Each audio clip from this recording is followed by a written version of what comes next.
She liked the first she sees the ice and make her coochie No, melt. it's a bit worse than that. I first heard him on Church by BJ the Chicago Kid. Going from that to Juices and even Angels. Angels by Chance the Rapper featuring Saba. I was more than on board. Chance is just a lot of fun to listen to. And that's just my problem with him here. Chance is being a bit silly, which wouldn't be a problem if he weren't so stiff on this.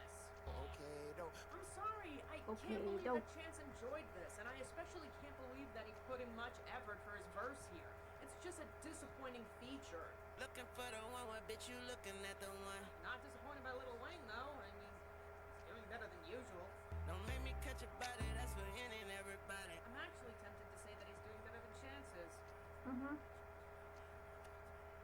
Actually, scrap that. Wayne is the best rapper on this entire song. Honestly, that's just hard for me to even stomach. Not just because I prefer Chance, but because Wayne really gets off topic on this song. For the record, I knew Colin when that ball was spinning records. What really got old about this, though, was Justin Bieber. Justin Bieber? I mean, he's handling the hook just fine. It's about as passionless of a performance as I expect now, but I got sick of hearing him far more quickly than the others. You see, the hook is composed of whatever drum effect they use to compose the main beat, and then they decided to add in sprinkles of the mewling baby. Hear you sick of all those other imitators. Which is uncomfortable enough, but then we get the drop. I guess the that adds mewling a baby high-half sound drum effect does machine feel and kind of Justin Bieber's uncomfortable. ad-libs.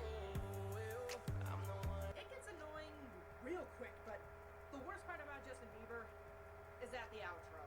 The outro? Don't you know, girl, I am the one for you. In the last drop, they add multi-tracking to Bieber's vocals, which I don't think I'd mind if it weren't for this outro. If the rest of this song makes me cringe, then this one 23-second outro makes my skin crawl. Its only purpose is to make the song longer. It grates on my ears, and they throw the mewling baby in there more than they did on the hook. Get this out of here!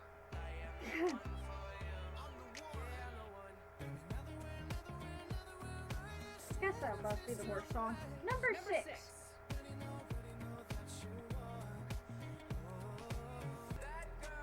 Black Beatles by Rise Shrimmered featuring Gucci Mane. At the beginning of the year, the number one song This in the song country was used Black in Beatles by Ray Shremmer was used in memes, Vine. I gotta say, for them, it's actually pretty solid. Pretty Michael solid. May stepped up his production game, and Sway Lee got to present his ability as a competent singer. It's a pretty good tune, so long as you don't care about the lyrics and can drown out the other two. So clearly, if Ray Shremmer could pull this off, they must have better songs in their arsenal.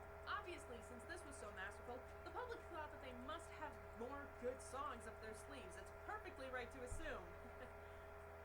Yeah, not right. Know some young niggas like to Swag by Ray Know some young Shremmer. niggas like to swag. The same Where artist. do I even start? Where do I even start? Do you want me to do quotes in Jesse's voice? It's rare that it ever creeps me out, which I wouldn't mind if it were You intentional, but wanna since this is basic bragging, this is a big you wanna problem. you want me to do quotes in Jesse's voice? Comment down below and hand over your You Pikachu. guys remember how I said I liked Sway Lee as a vocalist when I talked about Unforgettable? Yeah, I'm starting to question my judgment on that. Because outside of the creepy and weak falsetto we got going on here, Sway Lee just stays in his lower register, which I don't think I'd mind all that much if he didn't sound so uninspired.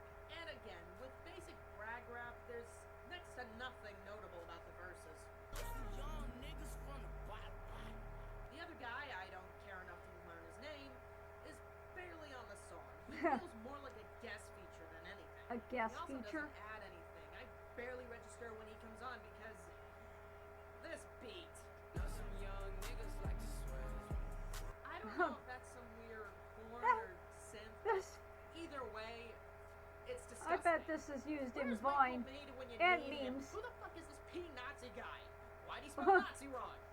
Hell, why is there a P in front of his name? What does it mean?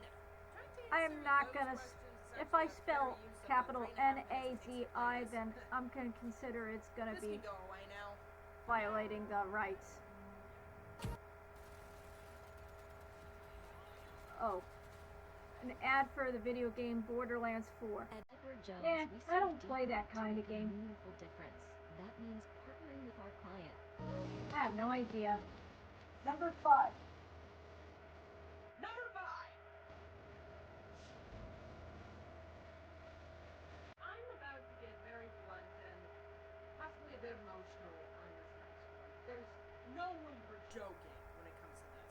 Because as I said with Imagine Dragons, a Imagine song's Dragons? content doesn't make the musical elements automatically good.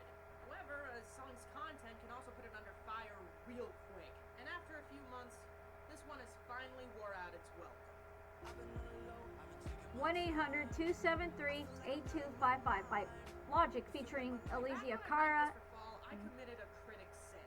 For me, the music was too bland and uninteresting for me to care much about the content. I didn't even look up the lyrics. I just glanced at the general idea and gave it a pass. Since looking at the lyrics and hearing them over this studio-driven, faux-happy beat, I got mad because I came to realize that none of the artists involved in this song have any idea what they're talking about. Logic first and foremost. Who can relate? First of all, moments like this one sound way too happy for them to sound like they came out of a depressed person's mouth. It sounds like a celebration of being unable to relate to anyone, not a cry for help. And yet, it manages to be one of the least offensive parts about the song. I've been playing for somebody to save me. No one's This is where the heroic. writing begins to piss me off. Where having people to help you is important, having those people around doesn't fix you. When going through depression, friends and loved ones are great for supporting you through everything, but overcoming the feeling is a completely different battle. There's not a single person out there who can just make it all go away, which isn't good, because the Logical over here hammers that stereotype in more when he says this. Ain't nobody calling my Ain't no- phone when you been, where you at, what's on your mind? Which can be a contributing It's on your factor, mind. I'll give you that, but the presence of people doesn't guarantee that you'll feel better. When I was in middle school, I suffered a bout of depression that no one in my Oh. family could fix. At that point, I wanted to stay in my room in my safe little bubble rather than spend time with my own siblings. Mind you, none of them did anything to deserve to be shunned the way they were. I just felt so scared and worthless that I just didn't want to leave the comfort of my little shell.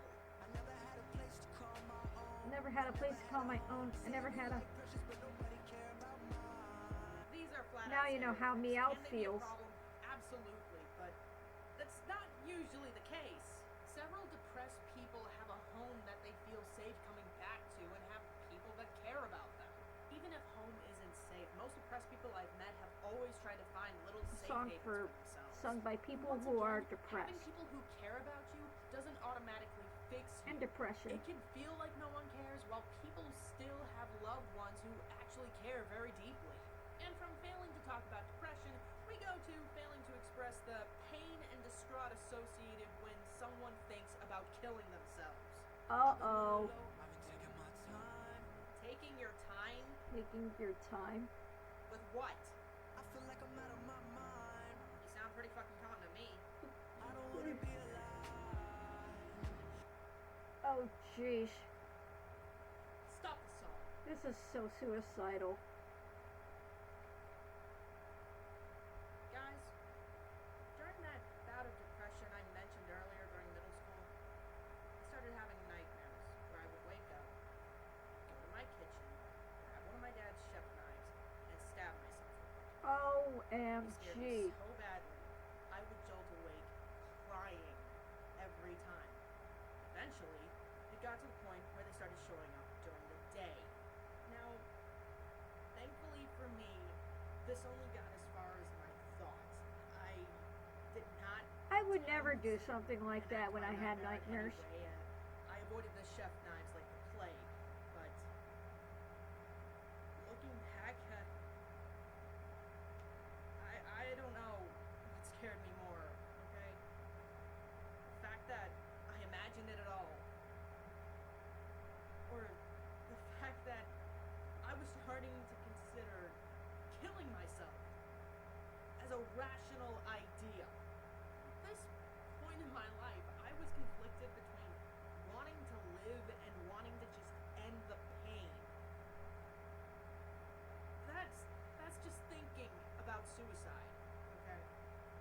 suicide's logic not he's the doing answer. here is painting a picture, or trying to paint a picture, I should say, of someone who is just getting ready to attempt killing themselves, which I can only imagine is 100 times worse than what I went through. The sheer lack of emotional depth on this monotonous, cringy chorus is anger-inducing. I guess this song If is this pretty is the caller depressed. saying how much he wants to die, that he's on the edge of doing it, then he should convey more instability, more fear, more fucking pain. Come on! That's just logic. Features don't make it any better. It's the very first breath when your head's been dreaming. Yeah, Miss Garcia Beautiful can get things wrong too. Oh, and whoever helped her write lines like this one, Chest to chest with the lover. know this. If my 13-year-old self heard that, I would have put the knife to my chest. I wish I was exaggerating when I said that. I actually thought having a relationship would help take the pain away, and I felt hopeless at ever getting one. This is not something you say to someone who's suicidal.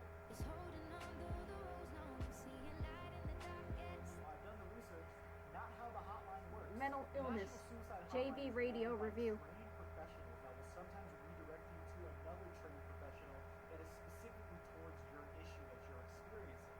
They wouldn't give you easy metaphors and tell you need to feel like you have a lover with you. Just to add to the lack of research that went into this. Now, Khalid's part is the least offensive of the three here, not gonna lie. Having it, though, does convey this idea that the hotline can somehow fix you, and that's just not the case. The hotline, like family and friends who care about you, and even the music you listen to, is just another form of emotional support. Getting through depression is a rough climb, but it's still a climb that you You know, have this to song's make. making me And cry a little. That's clearly something that nobody involved in this understood.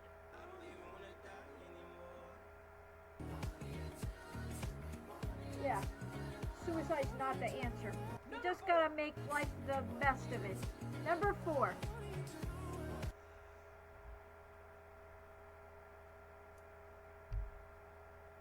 Hey RMC! Leave me alone, Kumerai. I'm busy losing my faith in humanity over here. Over Jillian Michaels? She's not worth that much. Besides, I thought you wanted to learn more about forgettable ranks on a top 10 list. Fine, I guess. What?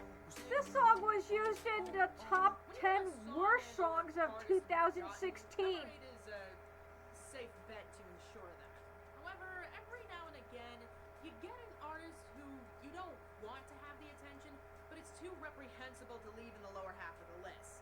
Thankfully, the top 5 is able to provide us with a much more deserving spot, while at the same time giving us the same desired effect. People remember number 5. They remember the top 3, but they seldom remember this spot. So, what determines that? So what Any number of determines things, but that? it's usually when a song goes too far. Don't Want to Know by Maroon 5, for example, took the lazy tropical house trend of last year to a level that no one could tolerate. And this year, controversy and criminal charges gave us talentless trap rappers. Oh, and on that subject, the music video to the song can go fuck itself. Here are some puppies. Yep. Tunnel Vision by Kodak Black. Is that a puppy? Okay, Oh, RC, tied to a read the content of the song shoelace? while I talk about Isn't that production. pretty much Why? animal abuse? I'm educating you. That's why. That's pretty cool.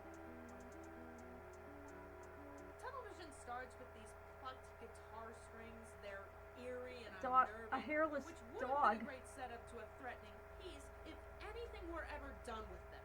Here we get a lazy trap beat, these strings, and a flute loop. A Nothing bulldog? different, just musical elements stopping then showing back up again as we transition from the verses to the chorus. Something I don't think I'd mind if Yeah, a Kodak poor Black puppy wasn't being engaged tied to a before, shoelace but is considered he isn't. animal abuse. I mean, outside of the hook here, this guy's lucky to stay on the beat, and he's mumbling his way to the bank.